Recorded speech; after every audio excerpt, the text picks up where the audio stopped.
내 건물, 이거 안전한가? 이런 생각 한 번쯤 해보셨죠? 법은 너무 어렵고 챙겨야 할 건 많아 보이고. 그래서 오늘 제가 건물주라면 진짜 꼭 알아야 할 안전관리 핵심만 딱딱 뽑아서 알려드릴게요. 뭘, 언제, 어떻게 해야 하는지 오늘 확실하게 정리해 가세요. 건물주라면 누구나 마음 한구석에 이런 질문이 있을 거예요. 내 건물 괜찮을까? 하는 그런 막연한 불안감 말이죠.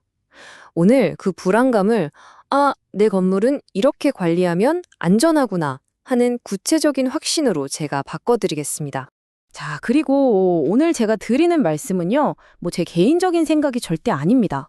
바로 국가기관이죠. 법제처의 공식 건물 안전관리 가이드라인을 탈탈 털어서 분석한 내용이에요. 그러니까 가장 정확하고 믿을 수 있는 정보라고 제가 자신 있게 말씀드릴 수 있습니다.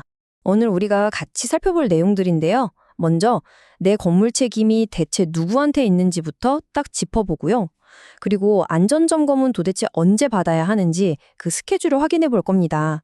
다음으로는 진짜 사고 나면 큰일 나는 전기랑 승강기, 이건 어떻게 관리해야 하는지 알아보고 또 지진 같은 재난 대비책까지 챙겨볼게요. 마지막엔 이 모든 걸 한눈에 딱 정리하는 체크리스트로 마무리하겠습니다. 따라오실 준비 되셨죠? 좋습니다. 그럼 첫 번째 섹션부터 바로 시작해보죠. 모든 안전관리의 시작, 그건 바로 이 책임, 누구한테 있는가, 이걸 명확히 하는 것부터입니다. 이게요, 생각보다 정말 중요해요. 아주 쉽게 말해서 소유자는 건물의 뼈대, 그러니까 구조적인 안전에 대한 최종 책임을 지는 사람이고요. 관리자나 사용자는 그 집을 매일매일 청소하고 고치고 관리하는 사람이라고 생각하시면 돼요. 이 역할이 어떻게 나뉘느냐에 따라서 법적인 의무가 완전히 달라집니다. 자, 이 표를 한번 보세요. 정기점검 같은 건 소유자나 관리자 몫이죠. 근데 여기 좀 눈여겨볼 부분이 있어요. 바로 제설, 빚, 재빙, 그러니까 눈 치우는 거요. 이건 경우에 따라 건물을 실제로 쓰는 사용자한테도 책임이 돌아갈 수 있다는 뜻이거든요. 내 건물에서는 누가 어떤 책임을 지는지 이 표를 보면서 명확하게 정리해 두는 게 모든 안전관리의 첫걸음입니다. 자, 좋습니다. 책임자가 누군지 알았어요.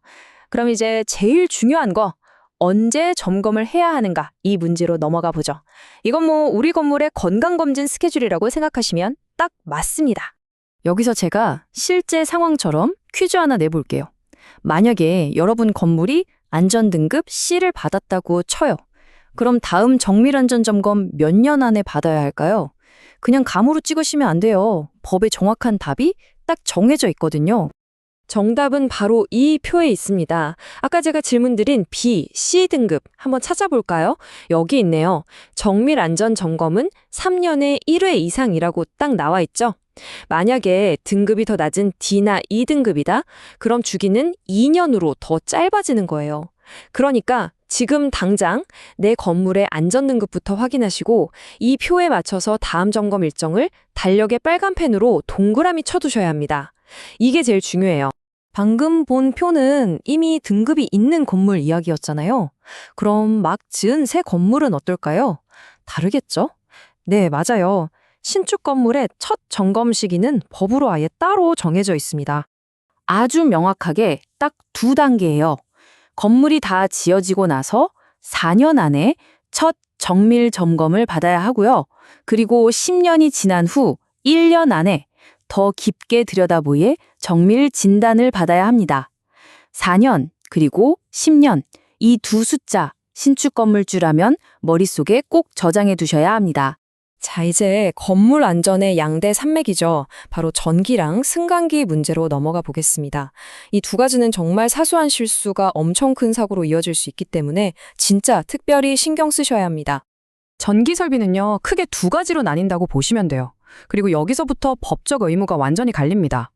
왼쪽의 일반용은 우리가 집에서 쓰는 그런 저압전기 생각하시면 되는데 이건 한전에서 알아서 정기점검을 나와줘요.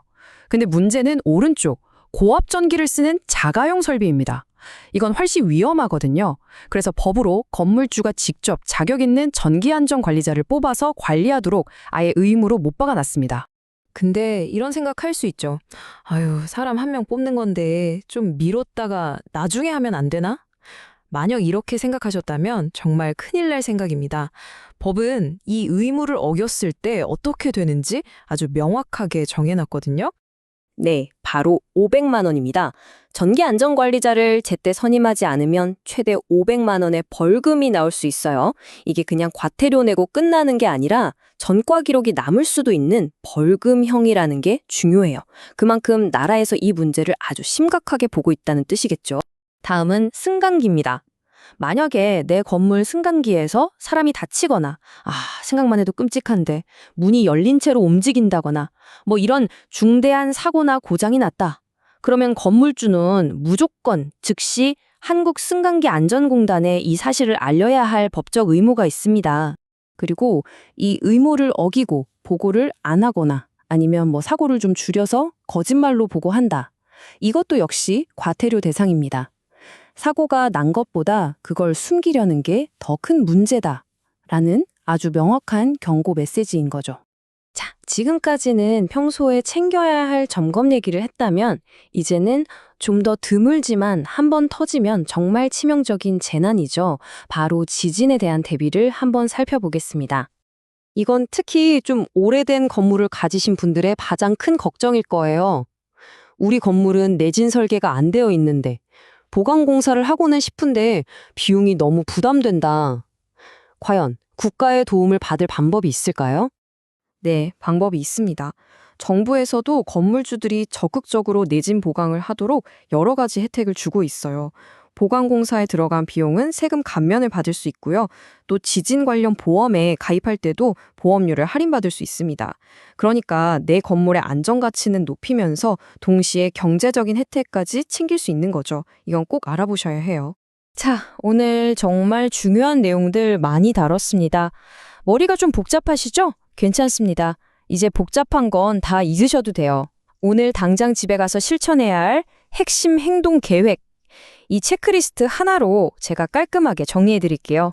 오늘 제가 길게 설명드린 내용이 이 5가지로 딱 요약됩니다. 첫째, 나는 누구인가?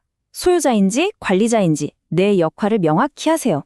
둘째, 우리 건물 안전 등급이란 다음 점검 일정을 달력에 체크하세요. 셋째, 우리 건물 전기가 일반용인지 자가용인지 꼭 파악하시고요. 넷째, 혹시 모를 승강기 사고에 대비해서 보고 절차를 미리 만들어 두세요. 마지막으로 건물이 좀 오래됐다 싶으면 내진 보강 지원책을 꼭 알아보시고요. 이 5가지만 제대로 챙겨도 여러분 건물의 안전 수준은 확 올라갑니다. 오늘 알아본 모든 걸 바탕으로 다시 맨 처음의 질문으로 돌아가 보겠습니다. 이제는 막연한 불안감이 아니라 정확한 사실을 근거로 스스로에게 한번 물어보세요. 오늘 내 건물은 정말 안녕한가?